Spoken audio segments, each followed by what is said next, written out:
Hey, what's good, y'all? Today we're here to talk about the final boss of the carnivore diet, patient zero of the social media vegan movement. Many of you may have heard of her, some of you probably haven't. But this is Freelee the Banana Girl. If you've been watching the Curl King, my original main channel for a long time, you may have recalled a few times where I actually talked about Freelee the Banana Girl in a fairly positive way. Of course, I ignored many of the negative things about Freelee because they weren't relevant to the topic of the video. Today we're going to be discussing some of those things, and of course they all have to do with health. The thing about Freelee is, while being a vegan activist in her early stages, she was just as militant and aggressive as many of these others that you've probably heard of, like that vegan teacher, Tosh Peterson, Vegan Gains. But after some time, she and her partner decided to move to the Australian outback. So she lives in the forest, cultivates the land, lives off of it, grows all of her own fruits, vegetables. She even makes her own clothing. So of course, viewing this, I thought that this was a brilliant thing for a hardcore vegan to do. It seemed to be very in line with their idea of reducing animal suffering as much as possible. So of course I gave Freelee praise for these particular activities. Now there is also a dark side to Freelee as well, and the particular portion of this we're going to be talking about is her diet. She's not just vegan, she's a frugivore, which means she lives primarily off of fruits. Not entirely, but a good chunk of what she eats involves fruits, like tons of bananas every single day, hence the name Freelee the Banana Girl. Here's what I eat in a day as a 43-year-old who lives off-grid in the jungle. I often start the day with 10 bananas, and I have done for the last 17 years. She also wakes up in the morning and drinks a literal cup of water with sugar. Sugar water, she calls it, and sometimes she adds a little bit of fruit to it. She adds tons and tons of sugar to everything that she eats because she believes that sugar, which is natural, is also completely healthy. And then of course we have been lied to. It's the typical extreme diet jargon that I'm sure you've all heard a million times, especially if you've been on this channel for some time. It's something that we've talked about frequently. But today I wanted to dive in a bit into some of Freelee's claims about refined sugars, eating mostly a fruit-based diet, and what the nutrition and health benefits, if there are any, or detriments, which there are plenty. And I'll just give you an example of something I've come across with Freelee and people that support her, particularly women. Freelee stopped having a period like 11 years ago now, and she thought and still thinks that this is a good and natural thing because she believes that a period is removing toxins from your body, and if you don't have those toxins, you won't have a period. That's her logic. And there's a lot of women out there who have followed Freelee and believe the same thing, so when it happened to them, they thought it was completely normal. Period, whatever you like to call it. So I think I have a lot of experience on this because I've had my period on a SAD diet, on a raw vegan diet, on a vegan diet, and I also lost my period on a raw vegan diet. So when I first came to 100% raw food diet, raw vegan diet, that was back in 2007, January. And as soon as I came onto the lifestyle, like within the first month, I lost my period. It was gone. And I was like, yes, get out of here. I don't want to see you ever again. Don't come back now, you hear? And I'm like, why is this so painful? Why did God, why did nature inflict this awful pain on us females every month? It doesn't seem right. That's what my intuition said, even from a very young age. And I still believe that largely menstruation is toxicity leaving the body. So a lot of people are having these a lot of women are having heavy periods and painful periods because they have a toxic body or they have a toxic diet.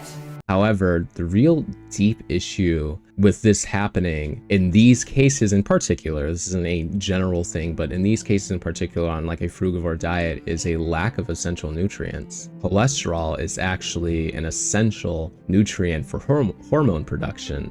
And considering she eats pretty much just plants, fruits, and has almost no cholesterol coming in at all, if any, actually, that is a massively contributing factor to her not having a period, which is not a good thing. Some people have this misconception about cholesterol where they think that, oh, you don't need it, it's bad all the time. It's not true. Just like most nutrients, it's good in moderation.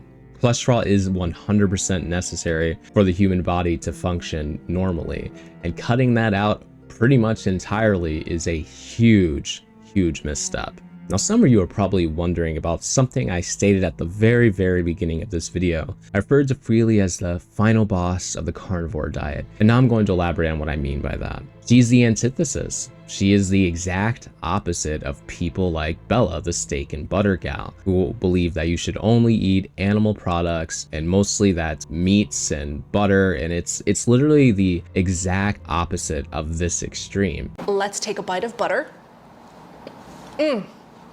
Oh, that is so good. Here's a typical day of eating for a high-fat 4-year carnivore gal. Lots and lots of cold butter, deliciously seared fatty steaks, and some soft boiled eggs. What did you eat today? Now, we were always told that, eat your fruits and vegetables, that's the healthiest thing you can do, which isn't generally 100% true either. It's all about balance, but we'll get to that later. In the case of Freelee, eating almost exclusively fruits, and she's in her mid-40s, and to most people, they believe she looks pretty good. She also believes she looks pretty good.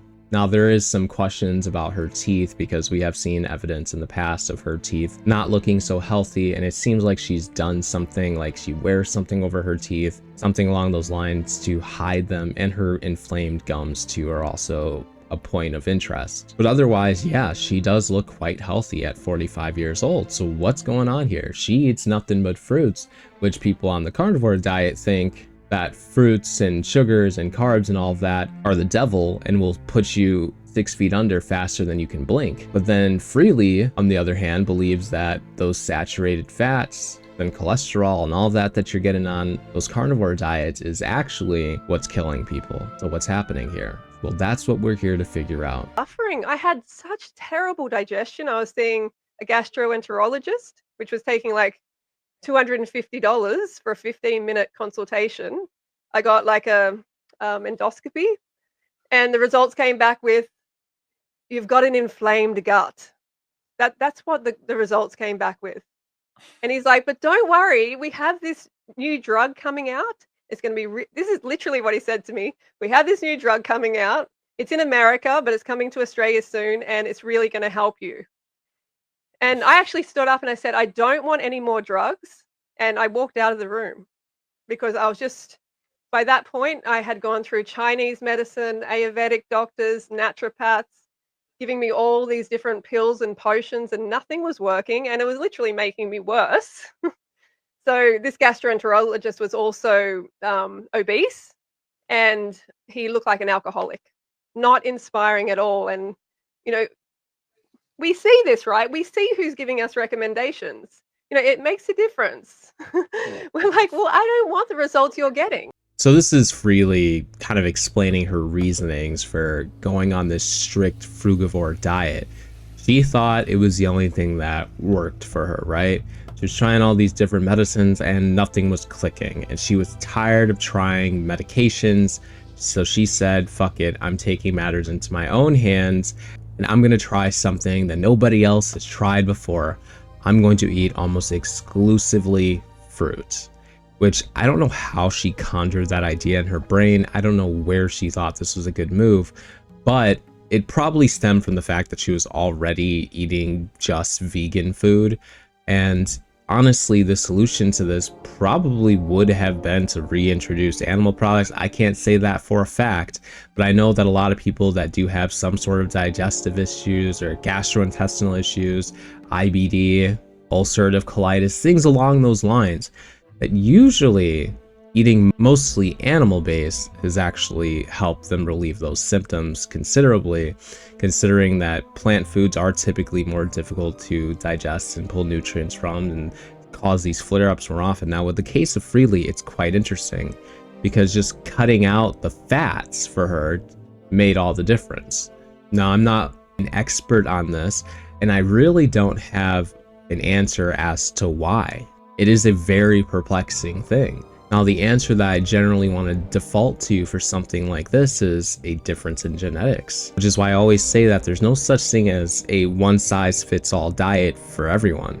In the case of Freelee, a low-fat, high-carb diet might be it for her, who knows? However, it is still concerning that, again, her body doesn't seem to be getting enough proper nutrients for her to have a period, which means she is definitely deficient in certain aspects, which is a concern for sure. Seems like there probably were better solutions out there for her, but she found her own and decided to run with it. Now, I think there is some merit to her being skeptical towards the doctor's advice when they are obviously a health practitioner or whatever it is, and to her, they present as an alcoholic and obese. That would make you wonder if they do have the best health advice for you or not. Now, obviously, you could separate this person's own life choices from what they can teach. They don't necessarily have to live by the healthiest model for themselves and still have the knowledge to share that with you. You know, just because this person works in healthcare and is a doctor, it doesn't mean that they also need to be the healthiest person on the block. If they decide, knowing everything that they know, that they're still going to choose to, you know, eat whatever it is they want because it's their life and they get to choose what they want to do, doesn't take away from their credibility as a doctor. But obviously, you know, take anything you hear with a grain of salt. Sugar water. So it actually has 4 tablespoons of sugar in it, and just like a handful of frozen berries and some lime juice squeezed in there. It's really delicious. So I'll start the day with that, and before I go for a jog or do some exercise, I actually just went for a jog. You know, I'll have some sugar water before I go, and I might have some sugar water when I come back, and then I'll have a smoothie, a banana smoothie of, you know, generally about like 7 bananas, and I'll add a couple of tablespoons of sugar and some berries and yeah, that kind of thing. Like I usually have 2 smoothies. It depends on what's available, what fruits are available during the year. You know, if we got jackfruit, because we have heaps of jackfruit trees, but they're not fruiting at the moment. But if they are fruiting, we'll just sit down to a meal of jackfruit. Easy, right? Super easy. We love it. It's yeah, very nutritious. And then that would be my day, and then at night I might have some. I kind of avoid the rice because I do find it is a bit on the. It slows the digestion, you know, quite a bit compared to some other grains. That's what I've discovered, like the white rice, especially because it's, you know, refined and it doesn't have the fiber. But then the rice fiber is potentially a problem as well. So I kind of just stay away from that. I might cook breadfruit. Like if we're going to cook something, cook a fruit, but that doesn't always happen. Then we might end up eating just pasta, some organic pasta, or potatoes. Sweet potatoes are really good. Plantains are amazing. And yeah, that's a day of eating pretty much. And I probably have about 180 grams of sugar. So the recommended amount of daily sugar for women is less than 25 grams a day. It's like 30 or something like that for men. So 180 is astronomically more than the daily intake amount. And she's been living like this for what, like 12 years or something? A very, very long time. Now, as I always say, it usually takes a while before certain dietary lifestyles actually affect you, depending on your genetics. Like it varies. There's always a range. There's no one size fits all. Now with Freelee, it's really interesting because some of the main concerns about a high sugar diet like this is type 2 diabetes, obesity, varying degrees of cancers, and other risks. And Freelee seems to be completely absent of all of these things. Well, tooth decay was another risk, and that is definitely something she's had to deal with. So it's not all good. Now, it makes you wonder, is there a misconception about added sugars that we don't understand and Freelee has just got it? Or is there something else going on here? And obviously, I'm leaning towards the latter. And I've already mentioned it before that some people's genetics are just better. In the case of Freelee, she seems to do all right on eating mostly just sugar. Now, how long is that going to last? Who knows? It may not be permanent. And I can actually somewhat relate to Freelee in the sense where my worst habit that I've had for the longest time is that I love sugar, right? Not as much as Freelee. God, no, I don't just eat tablespoons of sugar straight out the jar. But I do enjoy my way too sugary candies and my way too sugary drinks, which for the last, several months, I've been slowly slowly reducing how much I consume. And I've gained a lot of progress. Things used to be much worse. And the truth is, I always felt my best when I was eating crappy sugar too. And I have a really good metabolism. Like, I was eating ridiculous amounts of calories worth of just trash sugar all the time. But thanks to my metabolism of the fucking gods, I never really gained weight. I definitely had to deal with tooth decay a little bit. I'm already type 1 diabetic, so it didn't really affect me diabetes wise. As far as my blood sugars went, as long as I was just taking enough insulin, it didn't really matter. And obviously, I haven't been doing it long enough for some of those more long-term issues. But either way, like, I knew this processed garbage and these high sugar foods and stuff were bad for me, the drinks too. And so I've been actively working to reduce how much of that I consume. But again, with my metabolism, I look and feel great always, even when I was eating like that. Now, you put this on somebody else, you know, there's people in my life who I know do not have that same metabolism that I do. And if they ate like I did for even just a couple weeks, they'd be looking like Jabba the Hutt. So let's circle back to Freelee here. She kind of gives us a whole overview of what she eats. You know, she says like some potatoes, lots of bananas, her sugar water, her smoothies, all of her little fruits and stuff. And she avoids white rice because I guess it slows your digestion, and that's just like a huge no-no for her. Kind of crazy that she eats tablespoons of sugar, but then condemns rice. Very odd.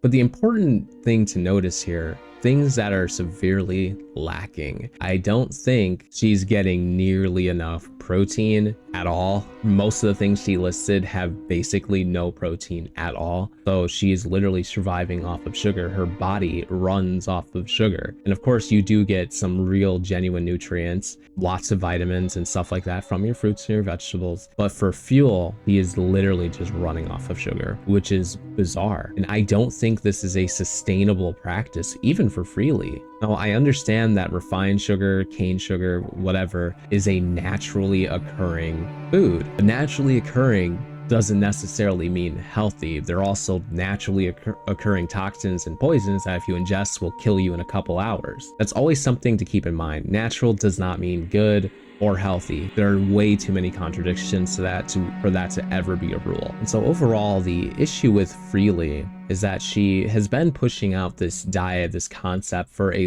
while now. And she also has shamed a lot of people. If you don't look like her, you know, skinny, thin, fit sort of vibe, then she thinks, you know, it's a problem and you need to fix it. And she recommends this diet to everyone without explaining caveats, without explaining the issues, just as most influencers in these spaces tend to do, where they go on some sort of extreme diet and they talk about how great it is, how everybody should do it, but then they never actually give you the important things to take note of. What concerns can arise from this? If somebody is type 2 diabetic or type 1 diabetic, this ain't the diet for them. But she believes that fats are really the only cause for like type 2 diabetes, when the truth is, it's a combination of all these things: the obesity, fats, carbs, genetics. It's a whole plethora of different things.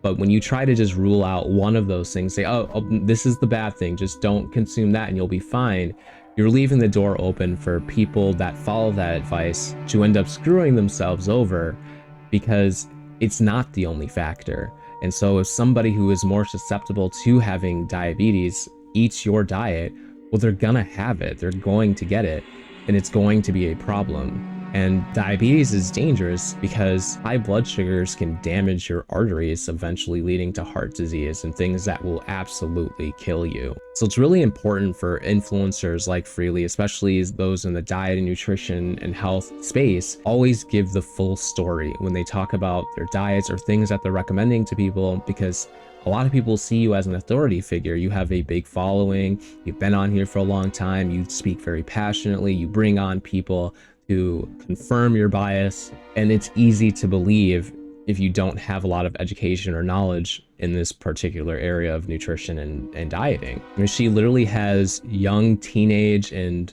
young adult women believing that they shouldn't have a period because it's toxins, because what they're eating builds up toxins in their body and their body expels it through periods, which is a very interesting take, and it's obviously flawed in a billion different ways. But if that were the case, I mean, how are us non-period having people getting rid of our toxins?